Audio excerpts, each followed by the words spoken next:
Il est 8h33 et vous êtes bien sur RMC et BFM TV. Bonjour Olivier Marleix. Bonjour. Vous êtes officiellement le président du groupe Les Républicains à l'Assemblée nationale et député de l'Eure. Mais enfin, président du groupe Les Républicains, je voudrais savoir de quel groupe ? Celui des 61, celui des 40, celui des 19 qui ont voté la motion ? D'un groupe qui considérait majoritairement que cette réforme des retraites est nécessaire. Mais effectivement, une réforme des retraites qui n'a pas convaincu la totalité de nos députés, de même qu'elle a radicalisé beaucoup de gens dans le pays et beaucoup d'autres parlementaires à l'Assemblée nationale. Donc on peut dire c'est qu'elle n'a pas été très bien préparée, qu'elle n'est pas parue comme très cohérente aux yeux des Français par rapport à ce que le président Macron lui-même en disait il y a 3 ans. Donc tout ça crée beaucoup d'incompréhension. Mais vous avez presque, j'ai eu l'impression qu'à un moment vous alliez dire qu'il a radicalisé certains de nos députés. Est-ce que c'est ça qu'il faut entendre ? Dans l'Assemblée nationale, même dans la majorité ne faisait pas le plein, sinon il n'y aurait pas eu de difficulté pour son adoption. Oui, cette réforme n'a pas été merveilleusement bien préparée. On ne peut pas dire que le président de la République soit un champion du dialogue social. Et vous, les Républicains, ils étaient bien préparés ? Vous avez été pris de court quand même. 19 de vos députés qui ont voté contre le gouvernement pour la motion de censure. Oui, c'est ceux qui étaient contre la réforme des retraites. En réalité, c'est pas totalement une surprise. Donc, si j'en crois vos mots à vous, le week-end dernier, vous vous adressiez notamment au journal L'Express et vous évoquiez 6 à 7 de vos députés qui allaient voter la motion. Donc vous-même, vous avez été pris de court quand même. Oui, mais une fois encore, c'est pas non plus totalement une surprise. C'est ceux qui étaient contre la réforme. Vous savez, sur une réforme, il y a 2 choses qui comptent. Il y a le fond de la réforme. Les Républicains étaient favorables à l'allongement de la durée du temps de travail, parce qu'il ne faut pas raconter d'histoire. Le problème de ce pays, c'est son déclassement. On est le 25e pays au monde aujourd'hui en termes de production de richesse par habitant. C'est un appauvrissement de la France et des Français. Il ne faut pas raconter d'histoire aux Français comme le fait Madame Le Pen. On ne redressera pas ce pays si on ne travaille pas tous un peu plus. Ça, c'est le fond et c'est la conviction que nous avons exprimée majoritairement. Enfin, on n'a pas pu voter, mais en tout cas que les sénateurs ont exprimé. Et puis après, il y a la méthode. Et ça, la méthode, c'est totalement la responsabilité du gouvernement. Effectivement, un président qui a lui-même critiqué cette idée du recul de l'âge il n'y a pas si longtemps. Tout ça fait que c'est incompréhensible pour beaucoup de nos compatriotes. Il y a eu une absence totale de dialogue social, de respect pour les partenaires sociaux, y compris des gens qui étaient plutôt un peu compréhensifs potentiellement. Je vous rappelle que vous avez 2 organisations syndicales très importantes qui ont signé, s'agissant de retraites complémentaires, un accord dans lequel ils retirent, si vous partez à l'âge légal, vous avez moins 10% pendant 2 ans. Et en revanche, si vous attendez 64 ans, vous avez plus 10%. Cet accord, il signifie bien que pour ces organisations syndicales, le bon âge de départ, il est peut-être un peu plus loin que les 62 ans. Bon, eh bien, le président a réussi à les radicaliser par ce manque de dialogue social, mais pas juste à la veille de cette réforme, depuis 6 ans. Elle est compliquée quand même, votre position, Olivier Marleix. On va revenir concrètement aussi sur ce qui se passe dans le pays depuis plusieurs jours, et en particulier cette nuit, sur la question désormais de la suite de la mobilisation, sur la question aussi du sort des 19 députés, les Républicains qui ont voté contre ce gouvernement. Mais vous, votre position, on le sent, elle est compliquée, parce que cette réforme, finalement, vous la souhaitiez, et en même temps, aujourd'hui, vous critiquez le gouvernement, vous critiquez le président. Comment faire pour trouver votre place ? Elle est où, la droite, aujourd'hui ? Écoutez, en tout cas, elle a affirmé des convictions, une fois encore, majoritairement. On a été au rendez-vous de nos convictions. C'est pas effectivement une situation extrêmement confortable que de devoir, alors que vous êtes un groupe d'opposition, assumer une réforme qui est pas exactement la vôtre, qui n'a pas été négociée, préparée comme vous l'auriez fait. Mais il y a un moment, on doit prendre ses responsabilités. On est au pied du mur quand on est député, et on doit prendre ses responsabilités. Est-ce qu'on est pour ? Est-ce qu'on est contre ? Est-ce qu'on est prêt à mentir aux Français ? Moi, vous savez, je pense que Madame Le Pen a raté une immense occasion. Là, elle est très heureuse, elle pavoise, se présente en grande opposante, mais je pense qu'elle a raté une grande occasion d'être au rendez-vous et d'être une femme d'État, quoi. Elle a dit tout et son contraire sur le sujet de la réforme des retraites, Madame Le Pen. Elle a fait 2 élections présidentielles en nous expliquant aux Français que le bon âge de départ, c'était 60 ans. Puis maintenant, finalement, elle dit que non, 62 ans, c'est bien. Et puis que si un jour elle est élue, elle reviendra dessus. Mais personne ne peut la croire. Personne ne peut la croire. Vous ne pensez pas une seule seconde que qui que ce soit reviendra sur cette loi ? Bien sûr. Je pense que Ça y est, elle est je pense que adoptée. personne ne reviendra dessus, sauf peut-être M. Mélenchon. Mais autrement, je pense que personne de sérieux ne reviendra dessus. Olivier Marleix, je reviens quand même à ma question. Vous dites, nous sommes en responsabilité, nous avons évidemment une position un peu inconfortable de devoir soutenir une loi qui n'est pas 100% la nôtre. Mais je vous repose la question, il y en a quand même 19 de vos députés qui ont voté la motion de censure. Sont-ils encore, ce matin, au moment où on se parle, parmi vos troupes? Est-ce que vous dirigez un groupe cohérent? Est-ce que les 61 restent un groupe cohérent? Ou est-ce que vous vous dites, non, il y en a plus que 42, les 19 autres, ils sortent? Non, sincèrement, moi je ne peux pas, en vouloir. Je respecte les convictions de chacun de mes collègues. Je ne peux pas leur en vouloir. Je comprends parfaitement qu'ils n'aient pas envie d'assumer une réforme qui a été malgré tout portée par Emmanuel Macron. Nous sommes des députés d'opposition. Voilà, chacun exerce son mandat et vote en responsabilité. Je n'ai pas à leur jeter la pierre. Ils ont donc encore toute leur limite place. Pour moi, c'est des gens qui changent d'avis trop régulièrement, qui manqueraient un peu de loyauté au collectif. Mais c'est pas le cas.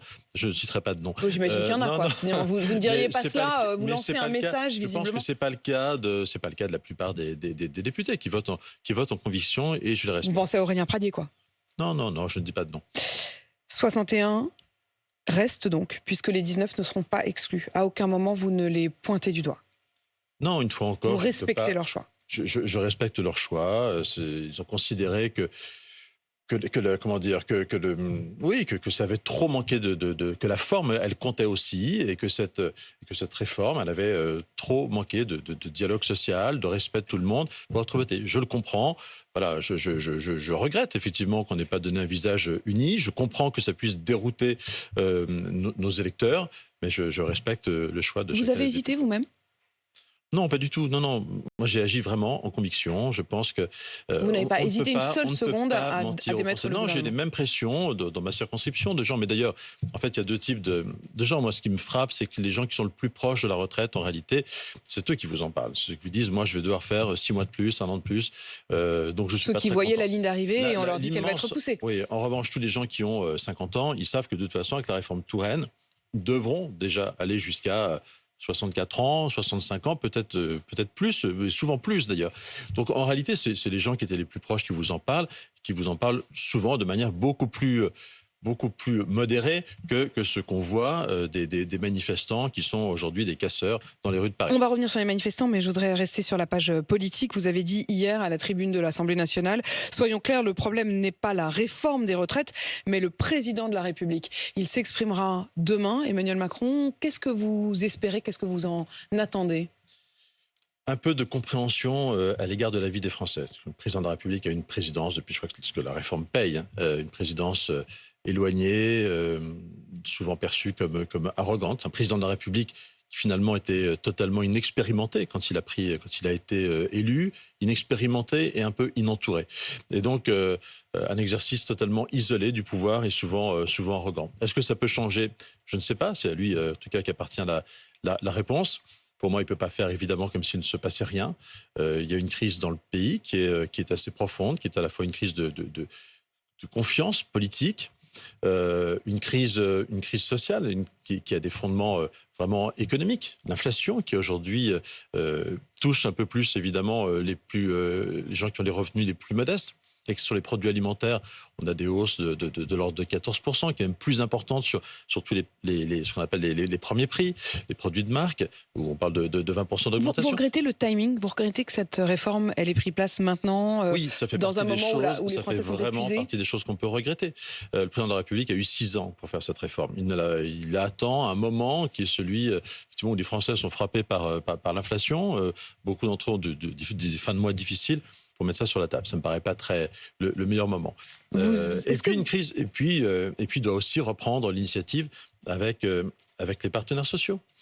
Cette réforme des retraites, elle a montré, elle a mis le doigt sur beaucoup de sujets douloureux dans la vie des gens, de sujets compliqués. Mais les retraites, ça peut pas tout réparer. Il y a beaucoup de choses qui doivent s'anticiper. Il y a la question, par exemple, dont on a à peine eu le temps de parler à l'Assemblée nationale, la question de comment on conjugue mieux, pour les femmes une vie de travail et une vie de mère de famille. Aujourd'hui, on sait très bien que c'est compliqué. On sait que le gain à travailler, il n'est pas substantiel par rapport à celui de renoncer à son travail et à s'occuper de ses enfants. Donc là, on a un vrai sujet. Il faut le régler sur la question du déroulement des carrières. La question de la pénibilité, ce n'est que le résultat de cette situation. Il y a des gens qui font des métiers difficiles. Bon, on n'attend pas qu'ils soient à l'âge de la retraite, qu'ils soient cassés pour trouver une évolution de carrière. Vous espérez éventuellement qu'Emmanuel Macron tienne compte de ça, qu'il renoue le dialogue avec les partenaires sociaux. Vous l'espérez? Est-ce que vous y croyez? Et je pense qu'avec les partenaires sociaux, c'est faisable. Oui, il faut qu'il fasse un peu... Et avec le pays? Il doit faire amende honorable. Écoutez, c'est sa responsabilité. Et la vôtre, c'est laquelle? Il faut l'espérer. Je me pose vraiment la question de votre rôle. Il faut l'espérer, parce que sinon, c'est l'avertissement que j'ai lancé hier, il n'ira pas au terme de son mandat. Donc c'est aussi simple que ça. Ça veut dire quoi, ne pas aller au terme de son mandat? Qu'est-ce qui pourrait l'empêcher? C'est que la crise politique, effectivement, est importante. Elle est là, elle est latente, elle s'exprime avec plus ou moins de virulence. Mais comment pourrait-il être renversé?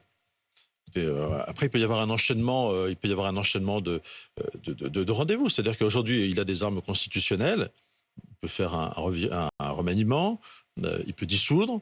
Vous auriez souhaité qu'il le fasse? C'est ce qu'avait fait Jacques Chirac en son temps. Moi, je crois très sincèrement qu'aujourd'hui, dans l'état de fracturation du pays, l'Assemblée nationale qui en ressortirait serait pire que celle d'aujourd'hui. C'est-à-dire avec notamment une chance pour... Ça veut dire quoi, pire? Pire, mais c'est-à-dire que vous auriez encore plus d'extrême gauche et un peu plus d'extrême droite. Et donc, au total, et le pays moins de LR. Vraisemblablement, enfin, selon toutes les non, les sondages montrent qu'on restera à peu près au même niveau. Mais en tout cas, ce qui est sûr, c'est que vous auriez plus de députés RN et plus de députés d'extrême gauche. Donc le pays serait encore plus ingouvernable. Donc il ne faut pas dissoudre, en tout cas pas dissoudre maintenant. Donc il peut le faire, moi ça ne me dérange pas, c'est à lui de prendre ses responsabilités. Mais en tout cas, il faut qu'il ait une réponse à la hauteur des attentes. Et sur le remaniement, ça risque de devenir très compliqué. Et sur le remaniement, est-ce que vous estimez qu'à 9 voix près, Elisabeth Borne est toujours légitime? Encore, c'est au président de la République qui appartient à cette décision. Dans l'Assemblée actuelle, on sait qu'il n'y a pas de majorité. Donc on sait effectivement que les résultats sont forcément serrés. La République a été votée à une voix, ne l'oublions pas. Donc voilà, que ce soit à 9 voix ou à 20 voix, tout ça en réalité ne change pas grand-chose. Mais Olivier Marleix, quel est votre rôle à vous, les Républicains? Est-ce que vous allez être complice ou opposition? Est-ce qu'il faut, comme l'a suggéré quelqu'un comme Rachida Dati, comme l'avait suggéré Nicolas Sarkozy en son temps, un véritable accord de gouvernement? Dans ce cas-là, j'imagine que les 19 qui ont voté contre le gouvernement actuel ne vous suivraient pas. Quelle va être votre position? Qu'est-ce que vous allez faire? Notre position elle est la même depuis le départ. On ne veut pas d'accord de gouvernement avec le président de la République. Vous l'avez dit, Rachida Dati? On ne veut rien avoir. Bon, je n'ai pas eu l'occasion, mais c'est la position qu'ont exprimé très majoritairement le groupe des députés des Républicains au premier jour de cette mandature. Aujourd'hui, on a une pièce politique qui a été inventée, écrite par le président de la République, qui a consisté à fracturer le pays en trois et à pousser les électeurs de gauche dans les bras de l'extrême gauche. Mais vous êtes où, vous, dans ce... Je vais vous expliquer. À pousser les électeurs de gauche dans les bras de M. Mélenchon et de l'extrême gauche, à pousser les électeurs de droite dans les bras du Rassemblement national pour se poser, lui, en acteur central du jeu. Pour moi, les trois sont les trois acteurs de la même pièce et jouent un jeu mortifère pour le pays. Je ne peux pas me résoudre à ce que demain, l'alternative à M. Macron, ce soit M. Mélenchon, soit Mme Le Pen. Donc les Républicains doivent rester totalement autonomes, indépendants. Donc en fait, sur leurs convictions. C'est ce que nous faisons. On n'est pas spectateurs. Il y a trois groupes et vous qui regardez cette pièce qui est en train d'être jouée sous vos yeux? Non, c'est exactement l'inverse, puisque c'est nous qui permettons que les textes, depuis le début de cette mandature, soient adoptés ou ne le soient pas. C'est la responsabilité dans laquelle on a été placé par les Français dans cette Assemblée nationale et nous l'assumons parfaitement. Vous l'assumez, vous estimez donc que la Première ministre, en tout cas pour l'instant, reste légitime, même si à terme vous utilisez quand même les mots de remaniement ou de dissolution. Pendant ce temps-là, la rue s'enflamme. Cette nuit, il y a eu encore 234 interpellations uniquement sur la ville de Paris, mais il y a eu des échauffourées à peu près partout dans les grandes villes de France. Quelle suite à donner à cela? Comment réussir à apaiser? Est-ce que vous avez le sentiment que la violence est une réponse directe, une forme de responsabilité aussi à ce qui s'est passé à l'Assemblée? Je pense que c'est une autre illustration de ce qui se passe à l'Assemblée nationale. C'est-à-dire qu'on a aujourd'hui une extrême gauche qui est très forte dans le pays. C'est une fois encore un peu le produit de cette radicalisation voulue par le président de la République. Je le dis très clairement, il a une responsabilité dans cette radicalisation du débat politique dans notre pays, à pousser les Français dans les extrêmes pour se poser en garant d'une espèce de protecteur d'un bloc central. Ce jeu-là, il est détestable. Mais aujourd'hui, on a une radicalisation, on a une extrême gauche qui est de plus en plus violente, de plus en plus radicale. Elle l'est dans un comportement tout à fait scandaleux à l'Assemblée nationale, quand elle empêche les débats à l'Assemblée nationale, et elle l'a dans la rue. C'est pour ça aussi qu'il était hors de question, à mes yeux, de nous engager sur une motion de censure, au-delà de la question des Et là, des vous parlez, convictions. quand vous dites nous, on entend les 42, pas les 19. C'est ça qui, à chaque fois, je suis obligée de faire une sorte de mécanique mentale. Vous dites nous, mais je ne peux pas entendre le groupe républicain, puisqu'il est Écoutez, pratiquement un tiers, deux tiers. en tout cas, les deux tiers qui n'ont pas voté la motion de censure, pour nous, il est hors de question de s'associer à cette extrême gauche qui combat, qui a un vrai projet. Mélenchon, Enfin, il y avait pas que Monsieur Mélenchon assume. Pardon, mais Olivier Marleix, évidemment, assume de vouloir mettre le chaos. vous pointez du doigt la NUPES, mais enfin, cette motion de censure, hier, elle était portée par Charles de Courson, qui a longtemps été plutôt un de vos alliés. Monsieur de Courson qui s'est prêté en alibi d'un mariage contre nature et de noces un peu sordide entre l'extrême gauche et le Rassemblement national. Je ne suis pas sûr que ce soit le rôle le plus glorieux qu'ait joué Monsieur de Courson dans sa vie. Les militants, les grévistes qui disent ne pas vouloir du tout calmer le jeu. J'étais ce matin sur RMC avec l'un des responsables de la CGT dans les Bouches-du-Rhône. Les raffineries, non seulement jusqu'à présent, avaient fermé les dépôts, mais désormais, depuis cette nuit, certaines d'entre elles ont carrément arrêté la production. Ça veut dire que ça monte crescendo et ils disent qu'ils n'arrêteront que si le texte est retiré. Deux questions. Un, est-ce que vous vous dites, au fond, Chirac l'avait fait, c'est-à-dire une loi qui avait été adoptée mais pas promulguée, est-ce que c'est jouable? Et deux, est-ce que vous êtes plutôt pour les réquisitions? Non, évidemment, le président de la République ne doit pas reculer sur ce texte, cette réforme qui, une fois encore, est nécessaire pour la consolidation de notre régime de retraite. Je vous rappelle qu'il y a quand même des gains importants qu'on a obtenus. C'est la revalorisation pour 1,8 million de retraités aux retraites les plus modestes, qui auront une revalorisation de 670 € par an. Ça représente une grosse cinquantaine d'euros par mois. Pour des gens qui ont 900 € de retraite en moyenne, je pense que c'est quelque chose qui est attendu. Donc on ne peut pas reculer. Vous ne souhaitez pas qu'il recule. On ne peut pas reculer sur cette réforme. C'est pour moi très clair. Il doit reprendre le dialogue social avec les partenaires sociaux qui sont capables de dialoguer, qui sont dans le champ du dialogue social. C'est une responsabilité pour le président de la République. Et en revanche, évidemment, il ne doit pas laisser bloquer le pays. Il y a des gens qui travaillent, il y a des gens qui ne peuvent pas se permettre de ne pas aller au travail. Donc il faut réquisitionner. Ça a été le cas dans une des raffineries de Normandie, une autre des Bouches-du-Rhône. Bien sûr, et ne pas laisser les Français être pris en otage par les gens les plus radicaux. Olivier Marleix, dans votre groupe, certains, alors une députée notamment, aurait dit de manière anonyme à nos confrères du Parisien qu'elle avait subi des pressions et même une sorte de convoitise de la part de Bercy, qui aurait suggéré qu'ils allaient rajouter des budgets de projets dans sa circonscription. Alors depuis, elle a fait machine arrière, semble-t-il, mais enfin, à l'époque, elle a laissé quasiment entendre qu'il s'agissait de corruption, mot qu'a utilisé d'ailleurs Marine Le Pen pour en parler. Jean-Luc Mélenchon lui dénonce une pression sur les élus, il demande une commission d'enquête. Qu'est-ce que vous pouvez nous dire de ça? En vrai, il s'est passé quoi? Non, écoutez, je ne crois pas à un mot. Je crois que Bruno Le Maire a démenti cette histoire. Non, tout ça, vous pourriez évoquer ce qu'a dit aussi Aurore Berger, qui me paraît totalement extravagant. Je pense qu'il faut que Aurore Berger s'explique ou s'excuse. S'explique ou s'excuse? Oui, bien sûr.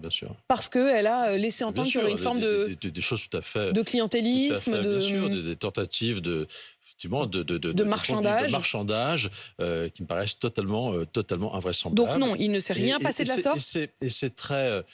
Et c'est totalement irresponsable de la part de Madame Berger de laisser entendre que ce genre de choses pourrait exister. D'ailleurs, la preuve, c'est que tout de suite, Madame les compères, Le Pen, Mélenchon se ruent là-dessus. Et donc, c'est tout à fait... Il faut que. Elle a jeté l'opprobre sur la probité de vos députés, Aurore Berger? Oui, c'est une fois encore, il faut qu'elle s'explique ou qu'elle s'excuse. En tout cas, vous nous le dites ce matin, rien de cela ne s'est passé. En tout cas, vous n'en avez jamais eu vent. Non, À aucun moment, voilà, les députés de votre groupe ne sont venus vous voir en vous disant j'ai reçu un coup de fil de Bruno Le Maire ou j'ai reçu un coup de fil de Bercy. Je conçois encore moins que certains, comme le raconte Madame Berger, se soient prêtés à des marchandages. Tout ça me paraît totalement extravagant. Elle a laissé entendre, je rappelle pour ceux qui nous écoutent et qui n'auraient pas forcément eu l'information, Aurore Berger, que certains de vos députés auraient demandé des contournements d'autoroute, c'est-à-dire vraiment des marchandages de bouts de portions d'autoroute en échange du fait de ne pas voter la motion de censure. Autre question sur l'avenir de votre parti, là pour le coup et pas juste de votre groupe. Est-ce que vous estimez qu'un homme silencieux, en retrait, presque tapis dans l'ombre, dans ce moment de crise majeure, peut vraiment prétendre ensuite diriger le pays ? Je ne vois pas du tout de qui vous Ah parlez. non, pas du tout. Mais alors vraiment, je vois, vous avez l'air, Laurent Wauquiez bien sûr. Non, mais je pense que Laurent s'est exprimé sur le sujet. Je crois qu'il a dit... Vraiment du bout des lèvres, au mois de janvier, sur un bout de table. Enfin, à aucun moment, il n'a accepté. D'ailleurs, je peux le redire ici, il est invité quand il le souhaite pour s'exprimer. J'imagine que mes confrères font de même. Il refuse systématiquement. Oui, je crois que son choix, c'est celui de ne pas avoir à commenter la vie politique au quotidien. Ce pays, il aura besoin, au terme du quinquennat de M. Macron, il aura franchement besoin d'être vraiment reconstruit. Je crois qu'il faudra vraiment prendre de la distance sur tout ce qui s'est fait ces dernières années. Il y a un pacte social qui est en lambeaux. Enfin, le pays est totalement fracturé. C'est la stratégie d'Emmanuel Macron. Et il faudra reconstruire. Avec Laurent Wauquiez, il peut reconstruire. Et il peut se taire d'ici là, ça vous paraît acceptable ? De recul pour le faire. C'est le chemin que souhaite emprunter Laurent Wauquiez. Je souhaite que ce soit le bon. Olivier Marleix, merci à vous d'être venu ce matin. Toujours président donc du groupe Les Républicains, qui porte toujours 61 députés, puisque vous l'avez dit, vous n'exclurez en rien les 19 qui ont voté la motion de censure. Merci à vous. Il est 8h54.